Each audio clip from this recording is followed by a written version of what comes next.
Coba lihat, tanggal 17 Agustus 2045, Indonesia genap berusia 100 tahun.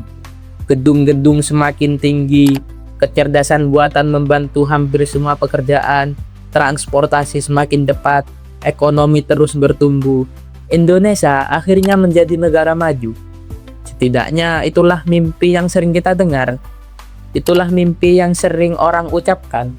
Tetapi, apakah menjadi negara maju berarti masyarakatnya menjadi lebih baik?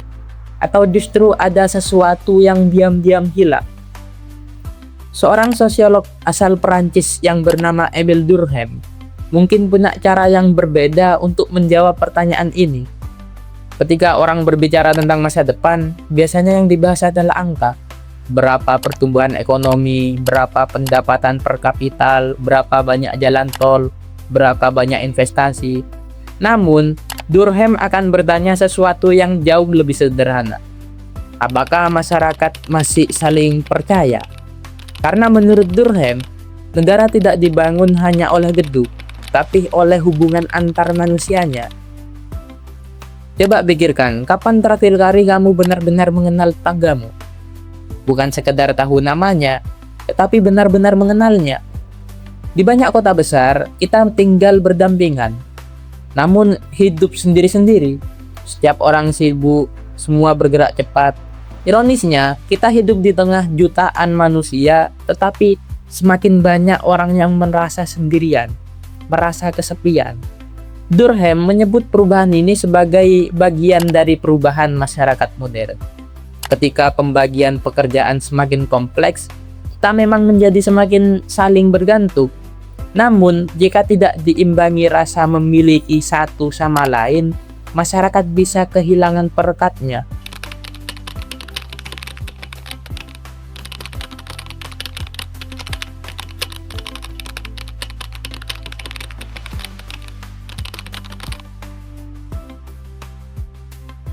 Lalu ada pertanyaan lain, Indonesia ingin memiliki jutaan talenta digital, programmer, insinyur AI, semua terdengar luar biasa. Tetapi, apakah kita sedang menciptakan manusia atau hanya menciptakan pekerja? Durkheim percaya pendidikan bukan hanya soal mencetak orang yang pintar, melainkan membentuk warga masyarakat.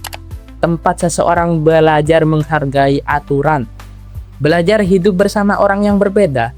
Jika sekolah hanya mengejar nilai tetapi gagal membentuk karakter, maka yang tumbuh mungkin adalah individu yang hebat, namun dia masyarakat yang rapuh. Ada satu konsep Durkheim yang semakin terasa relevan hari ini. Namanya anomi, yaitu keadaan ketika masyarakat berubah begitu cepat, sehingga banyak yang kehilangan arah. Coba lihat sekitar, teknologi berubah, pekerjaan berubah, cara berkomunikasi berubah, bahkan cara mencari pasangan pun berubah. Semuanya bergerak lebih cepat daripada kemampuan manusia untuk beradaptasi. Akibatnya, semakin banyak orang merasa bingung, merasa tertinggal, merasa hidupnya tidak cukup baik dibanding yang mereka lihat di sosial media. Mungkin inilah bentuk anomi di zaman modern. Lalu, apakah Durkheim akan pesimis terhadap Indonesia 2045? Belum tentu, karena ia juga percaya masyarakat selalu bisa membangun kembali solidaritasnya. Selama masih ada rasa saling percaya, selama masih ada kepedulian, selama pendidikan tidak hanya mengejar cara mencari uang, tetapi juga cara menjadi manusia. Indonesia Emas 2045 bukan hanya tentang gedung yang lebih tinggi, atau teknologi yang lebih canggih, atau ekonomi yang lebih besar. Karena negara yang hebat belum tentu memiliki masyarakat yang sehat. Dan masyarakat yang sehat tidak lahir dari teknologi semata, melainkan dari hubungan antar manusia yang kuat.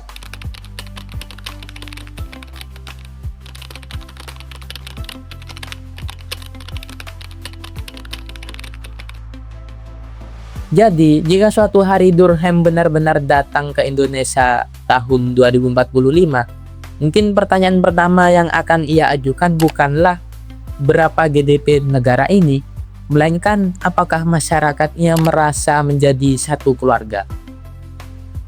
Karena pada akhirnya kemajuan sebuah bangsa tidak hanya diukur dari seberapa cepat ia berkembang, tetapi juga dari seberapa kuat masyarakatnya tetap berjalan bersama. Lalu menurutmu, Indonesia sedang menuju masyarakat yang semakin kuat atau justru semakin kehilangan ikatan sosialnya?